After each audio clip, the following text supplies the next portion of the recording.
Hey, what's up, guys? How you guys doing? It's the Red Dog Stream. In case you guys noticed my new setting, guess where my new setting is? My bedroom, and that's the closet. I really work hard cleaning my closet, but I'm continuing working on making it nice and neat, man. But it's my new room because I got Wi-Fi internet. That's the good news I got for you guys. So I can record it for you guys anywhere, especially my bedroom, wherever. So let me get it started. Daniel Bryan, Dolph Ziggler, Braggin Rights review. Sorry I didn't do it more earlier than I thought, but apparently, I think it was a good match. Dolph Ziggler and Daniel Bryan pulled off some excellent chemistry. It was very impressive, and Daniel Bryan really been working a lot with superstars like The Miz and with Dolph Ziggler, and that has to be the highest match rating of all time. More competitive, a lot more suspense to it. Wasn't as predictable as we thought it would. I thought Dolph Ziggler would pull the win, and Daniel Bryan made some surprising, more realistic counters. Less sloppy, and Dolph Ziggler really carried out the match very great. I gotta say, it's been very impressive, man, and I'm telling you, man, it has to be one of the best matches that's been carried out, and has to be the best match of the night.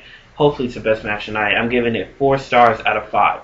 4 stars out of 5. Like, that was just terrific, man.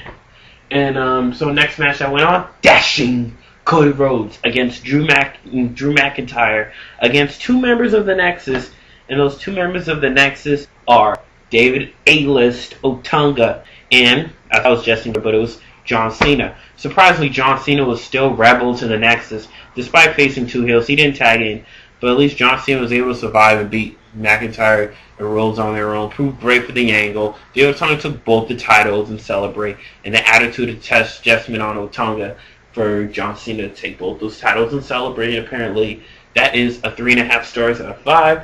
I gotta say, it was really good working the angle. Glad it got tossed to the Nexus. We'll see how Drew McIntyre and Rhodes will go. I was glad that they were a good tag team. It wasn't like Melina and Nitro where they have to get a woman to manage and just interfere in the match. They did the matches on their own, and it was epic. So, never mind that now. The next match that was going on, the third match was DiBiase and Goldust. DiBiase and Goldust pull off a good match. The match was very good. It was more unpredictable than we thought it would, as DiBiase got a good upper hand in the match, and Goldust pulled off some good upper hand in the match. It was a little bit more back and forth, not as too one-sided as we thought. Maurice, Oksana fight was too one-sided. One scene, Maurice got the upper hand, as Oksana, eventually fights back and tackles Maurice and slams her head to the ground. DiBiase, I thought, would get involved and grab her and then take the title immediately. But luckily enough, Goldust nailed the cutter as Oksana tried to seduce DiBiase, and Goldust nails his finishing move, the cutter. Gotta say, very impressive. John Cena in counter on Crossroads, I forgot to review that. I think it was surprising how he weirdly countered the Crossroads. I thought he could have countered it to add adjustment, but he really forced the FTF a little bit way too much, and I wasn't too impressed about that. So, I gotta say, Goldust and DiBiase, that match is 3 stars out of 5, as DiBiase eventually nails the victory, but despite his win, he doesn't get the title back, and quite frankly, Goldust still gets the $1 million title. So what great, interesting angle. So with DiBiase and Maurice finally doing something, pulling off in a good angle, with Maurice feuding with Oksana. Hopefully Oksana gets a further push. Hopefully she doesn't get eliminated. If she does, we'll see how far that goes. We'll see what goes on there, apparently. So, next match was the Divas match. The match was interesting. I knew Cool was going to win. I wasn't too surprised that Natalya was going to win. Nothing unpredictable. Like, Natalya tries to nail in a sharpshooter. Michelle gets involved. Layla tries to walk away from the match. If I were Natalya, I would have just let the count out happen. Natalya should have just let her walk out of the match. So, Natalya, at the end of the match, Natalya tries to walk up the match, let it go for a count out. Natalya eventually grabs her, throws it back in the ring, and Cool makes her really regret throwing her back in the ring by Layla pretending to be outside the rope. Natalya tries to grab her, kicks Michelle in the face, and I gotta say, it was okay back and forth match, but Layla, I gotta hear, with Jay Vardy, I agree with what he said with this Layla getting up immediately. It was too sloppy. It looked like she got up like it was nothing. Like she got up too immediately. Like I could have told. Like she just got up immediately and just counted like it was just no big deal. It's just totally ridiculous. And quite frankly, glad for Lake Cool. I wasn't too surprised. So I gotta say 2.5 stars out of 5. Like it was good back and forth match, and the ending was great. But I wasn't too surprised about it. But Natalya needs like a feud with Beth Phoenix or Aloisa or Tamina. Like they should be in the title hunt, like them three. So hopefully it happens sometime in the future. Like if this Lake Cool stuff dissolves more sooner than later. Because I'm telling you, man, it has to happen sooner than later. Well, it's gonna happen more later than sooner. So don't bet on it anytime soon. Lake Cool's gonna die out. We don't know when, but hopefully by the time of WrestleMania or Backlash. But I'm not gonna bet on it anytime soon. I highly doubt it's gonna happen sometime soon. They're gonna keep that going until they like run out of ideas for their angles. So that's for the most part. So moving on. Let's see, what do we have again? Oh yeah, Team SmackDown versus Team Raw. No, it was Undertaker versus Kane. Yeah, Undertaker versus Kane buried alive match. The match was good, very less one-sided. It was more evenly back and forth. It wasn't like one-sided all the way, and then Kane nails a good comeback to get the victory. No, it was more unpredictable. The match was a little bit impressive. I like how Kane used the weapons and stuff, and how he nails him with the steel chair. Now they use it in a new way because of this wellness policy thing. So if they nail him to the head, they would probably get suspended as someone. So they did this, this side to the neck, almost like a sledgehammer does. Because if they whack the sledgehammer in the head, they'd be dead. I gotta say, it's Kane versus the Undertaker. Kane and the Undertaker in a buried alive match. Apparently, it was a good match. The match was very great. The match was epic. It was good back and forth, good outside environment. It was very good. It wasn't as disappointing. It wasn't as disappointing as I thought it would until the end. The end was disappointing. I think Undertaker should have just immediately buried Kane. Like, I don't know why he wasted his time going after Paul Bearer. It's like after he's buried alive, Undertaker should have beat Paul Bearer. But we all know that was just staged for the Nexus to come, beat up the Undertaker. And it's weird how the Nexus gets the best of the Undertaker, and then Kane just nails him with the urn. That was just sloppy. I think Kane should have just tombstone Deadman, and then it would have proved that Kane was more powerful. Like, Kane just nailing him with the urn. Like, what's up with that? But we'll see what happens in the future when the Nexus comes down to But like I said, we'll see what's going to be going on with the Nexus and Kane thing. See how their relationship's working out on SmackDown for the most part, but hopefully we'll see what goes on there for the sorry to say, but anyway, moving on. We had Team SmackDown versus Team Raw. I gotta say, that match was very unpredictable. I thought Big Show was going to betray SmackDown. I've been saying that through all my tweets. I've been tweeting everybody. I've been saying that. I don't know if I said that through Facebook. But I've been tweeting everybody. Yeah, Big Show's going to betray SmackDown.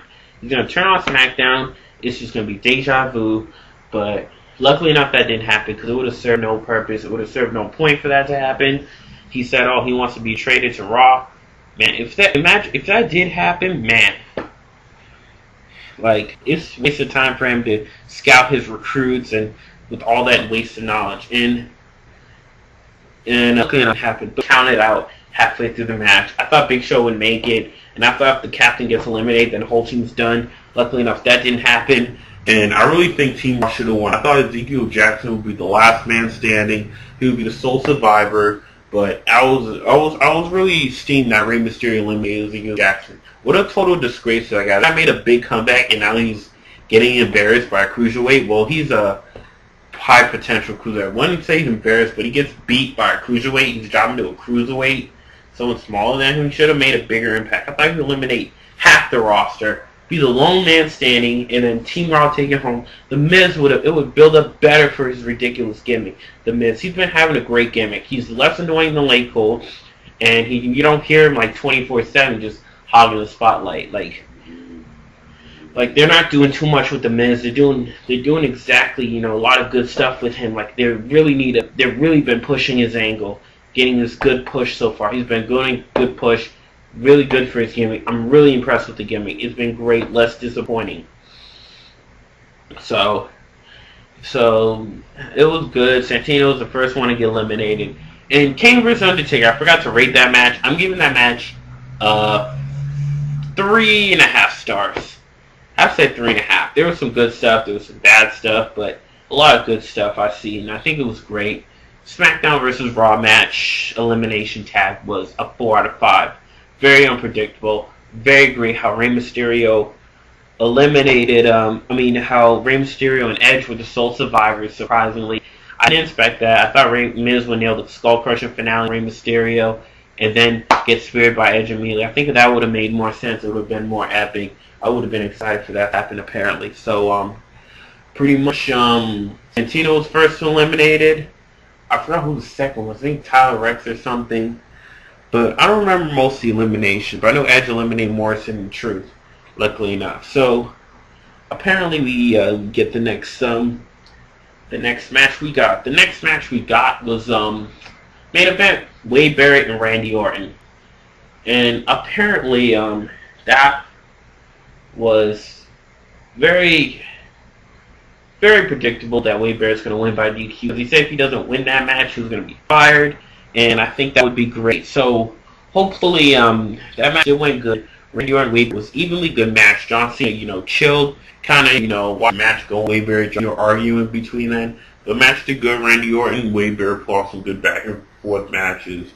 But the end was pretty sloppy. It was a terrible ending to end a pay-per-view. I don't know why they end a pay-per-view like that. I think SmackDown should have been the proper ending because Undertaker would have made this surprising return. Luckily enough, the hand didn't come out, but we all know he's under surgery, so they try and ride him out, just like how the vegetated thing, he was right out because of his arm injury, but they're able to rework the angle. They're like, oh, let's get Glenn Jacobs over me. That's what I've been hearing, the rumors and stuff, but quite frankly, I think that match did very good. I was really impressed with this whole, it was weird how John Cena made this loophole where he interfered in the match, Wade Barrett gets DQ'd. I think it was great, because he said if he doesn't win, he's going to get fired, but luckily, Wade Barrett won, but doesn't win the title, because he was disqualified.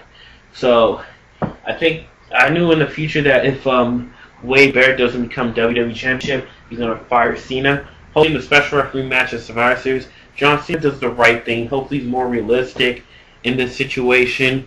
Hopefully he doesn't turn heel, but he can help Wade Barrett win. That way, if he helps Wade Barrett win, he can get a future title opportunity.